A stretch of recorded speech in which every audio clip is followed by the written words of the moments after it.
Hi there. Thank you so much for joining me today. This is Julie DiMatteo from thepaperpixie.com.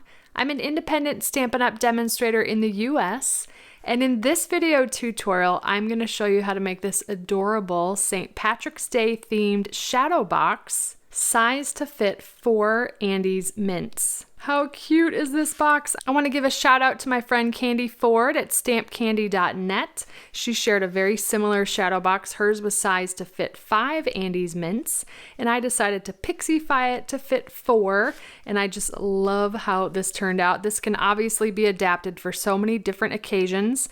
Perfect little table favor for Thanksgiving or Christmas. I opted to use the Oval Occasions stamp set for the sentiment So Lucky to Know You, and we're using the Forever Greenery Designer Series paper and this little hidden gem that looks like a 4-leaf clover. That comes from the Wreath Builder dies. So let's jump right in and I'll show you how easy this is to make. If you've been following me for a while, you know that I absolutely love shadow boxes, so I'm excited to show you this one.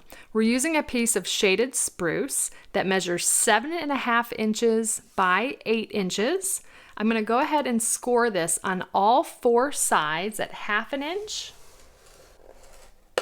1 3/8, 1 7/8, and 2 3/4. And I'm just going to keep rotating it and repeat those measurements on all 4 sides.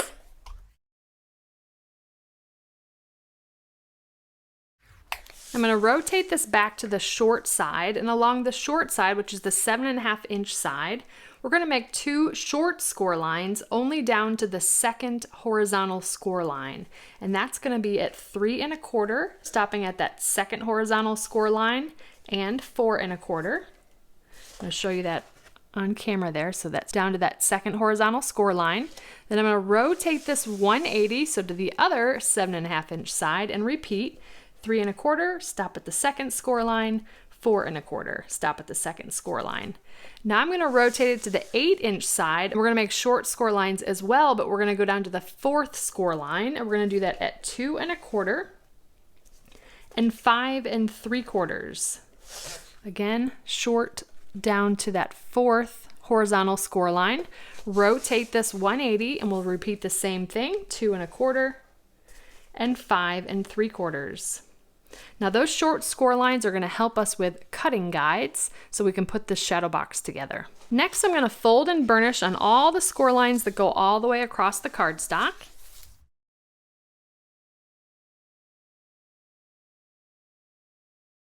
I'm going to bring in the template here. Now obviously that's a lot of score lines, but there is a method to my madness, and this is how we put together shadow boxes. It's well worth the effort. So I'm going to orient this where I've got the 7.5 inch side on the top, so it's sort of in portrait mode. I know that the dimensions are not too different. So 7.5 this way, 8 along the side. It's where we've got our 2 short score lines that only went down to the 2nd horizontal score line. And we're going to start to make some cuts here. So this is sort of how my brain works with shadow boxes. I'm going to come in 4 vertical score lines, and then I'm going to cut up 4 vertical score lines. I'm ignoring this short one. I'm not even counting that. So 4 complete score lines. So in 4, up 4. I'm going to cut right up and stop at the 4th horizontal score line. Then I'm going to come in 3 and then up 4. We're going to create sort of this strip, and I'm just cutting right up the center of those score lines. I'm going to turn it 1/4 of a turn, and I'm going to completely remove all of these score lines. I'm basically cutting off just before we get to this big section. So we're removing all of those. And then I'm going to remove everything except for this little tab. That is that short score line that's left behind. We're going to use that as a cutting guide. So what we've left behind is a tab here. I'm going to turn it back this way. I'm going to do the same thing, but I'm going to come in 4 score lines from the left and cut up 4 score lines. Again, ignoring that short score line in my count. And then coming in 3 and up 4. I'm going to rotate it 1/4 of a turn, remove this whole section.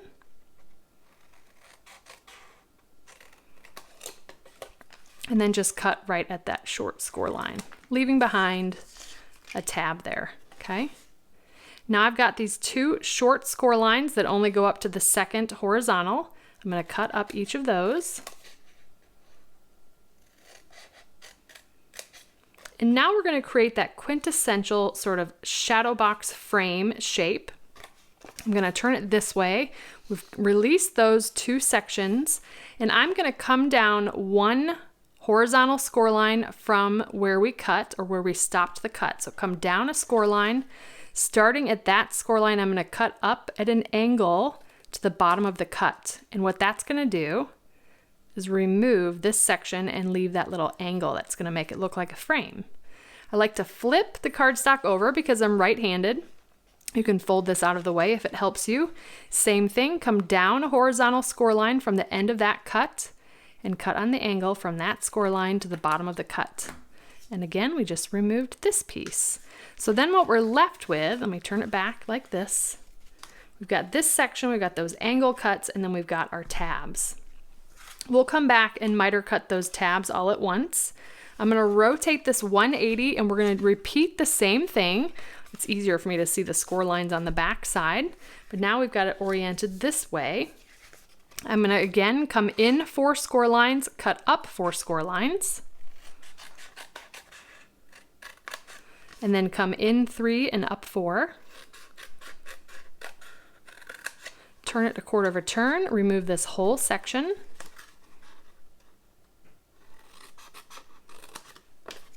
And then cut at that short score line here, leaving behind a tab, okay? Then I'm gonna go back again, coming in 4 from the left, up 4, again, ignoring that short score line.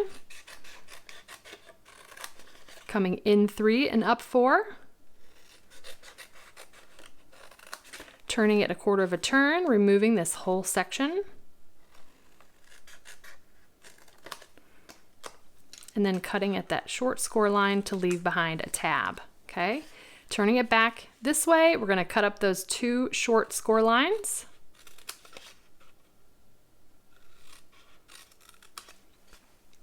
Okay, now I've got that facing upwards or towards the top. I'm gonna fold that in, coming down a score line, then I'm gonna cut on an angle to the bottom of that cut.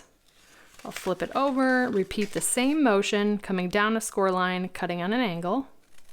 And now this is getting really close. The last thing we have to do is just to miter cut those tabs. So I'm just gonna fold stuff out of the way to make it easier for me to get at the tabs.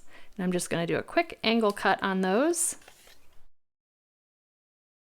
And now the shadow box is ready for the Terran tape. This template will be included in my detailed blog post that you'll find linked in the description. All right, so now it is time to do adhesive. My adhesive of choice is the Terran tape, and I like to work on our silicone mat.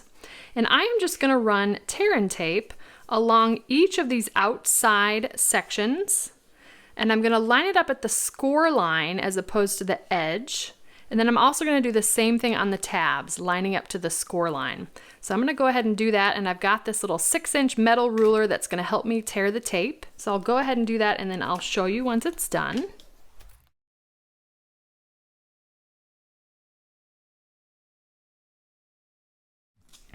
So there we go, we have all the Terran tape laid out like this. Again, we are right up to the score line as opposed to the edge of the cardstock. Then I'm going to flip it over and I'm going to apply a little piece of Terran tape right along that little angled edge. You don't have to be perfect here because nobody's going to see this once we put it together, but this is going to help that shadow box stay nicely closed. All right, so all the Terran tape is applied. I'm just coming in and burnishing quickly with my fingers. Now I'm going to keep the silicone mat here on my workspace, and I'm just going to remove all the Terran tape backings.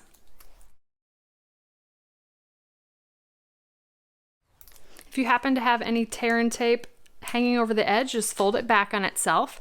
Now this is ready for us to put together. Again, I'm leaving the silicone mat on my surface. We're going to start with it in this orientation. So I've got our wider sections sort of at north and south. I'm going to fold on the first score line and the third score line. So 1, 2, 3. First and third, and that allows me to press this down flat using our score lines to line up that section, that side of the shadow box.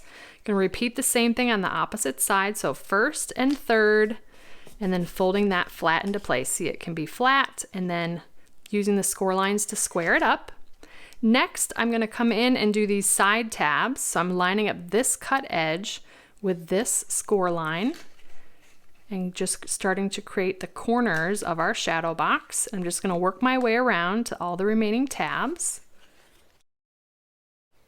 And then finally, it's time to tuck these in. Now, the best way I can describe this is you're sort of curling this into the box, and I like to take this edge and press it so that it hits the back wall, if you think of that as a wall. So I can kind of feel when it's hit the wall, and then I'm just gonna roll this down into place. And as I do that, I'm gonna press in from the corner, kind of burnish with my fingertip there and get that sort of frame edge all lined up. So that's one side, looking good. Same thing here. I'm gonna roll this in. You're gonna stick to the Terran tape a little bit, but take your time till you feel that edge sort of hit the back wall. And then you can roll this into place. And remember, we have the Terran tape hiding underneath that angled cut, and we've got that beautiful shadow box. Very, very sturdy. Those tabs help hold it together. I'm gonna grab 4 Andes mints. I found these at my local Walmart, and those will fit perfectly in the shadow box. They're pretty easy to get in and out, just like so. Okay, so that's the base of the shadow box. I love how that looks with the Andes mints and that shaded spruce. Now it's time to create our belly band. This piece measures 2 9/16, which is just a 1/16 larger than 2.5 by 6 1/4. So 2 9/16 by 6 1/4. I'm gonna lay that over the face of my shadow box. I'm gonna flip it over, and I'm just eyeballing this so that it's kind of in the center of the strip. And then I am sort of like wrapping a gift. I'm just gonna kind of fold and gently burnish on those corners, keeping everything in place. I'm not folding it too tight, just to kind of get an idea of how this will fit around the shadow box. Now I'm gonna take this off, and I'm gonna come in and burnish, but while I do that, I wanna make sure that when I press this down and burnish, that I'm lining up everything on the edges here to keep those score lines as straight as I can. All right, then I'm gonna come back in with Terran tape, and I'm gonna run that along one of the edges on the back side. And I'll come in and take the backing off. Now we're just gonna wrap this around the box again. This is the side that doesn't have the Terran tape. And I'm just gonna gently line those up at the bottom, press into place. And then you may have to break it in just a little bit, but that should slide on and off the shadow box just perfectly. Not too loose, a perfect fit. Okay, let's go ahead and decorate our box here. We're gonna be using the Oval Occasions stamp set and the sentiment "So Lucky to Know You," but I didn't wanna stamp the floral part of this stamp, so I'm gonna use some Post-it tape. You can use Post-it notes, Scotch tape, masking tape, whatever you wanna use, and you wanna just place that over the parts of your stamp that you don't wanna ink up. The alternative way to do this is to use your Stampin' Write markers and only color the part of the stamp that you want ink to apply. And this is a little bit finicky. I'm just gonna use 2 different pieces of Post-it tape here because of the way that the flowers are situated. There we go. Crisscrossing them there a bit. Then I'm gonna ink this up with shaded spruce. It's important to remember to pull off your Post-it tape. I'm gonna ink that down onto a scrap piece of basic white. And then we have exactly what we wanted from the stamp. Next, I'm gonna come in with a 1.5 inch circle punch and punch out that sentiment, a perfect size. I'm then gonna punch out a piece of gold foil using the Story Label Punch. If your punch raises the edges of this Story Label Punch out, just come in and smooth it with your bone folder. And then I've die cut a couple of pieces. One is the second smallest circle from the Stitched Shapes dies. I cut that out of shaded spruce. And then from the Wreath Builder dies, I thought that this die looks like a 4-leaf clover. Just find something in your stash. And I cut that out of shaded spruce as well. Cute little 4-leaf clover there. And then we're gonna go ahead and assemble this. I'm gonna use multi-purpose liquid glue We'll glue the basic white to the gold foil. This 1.5 inch circle is a perfect fit for the story label punch.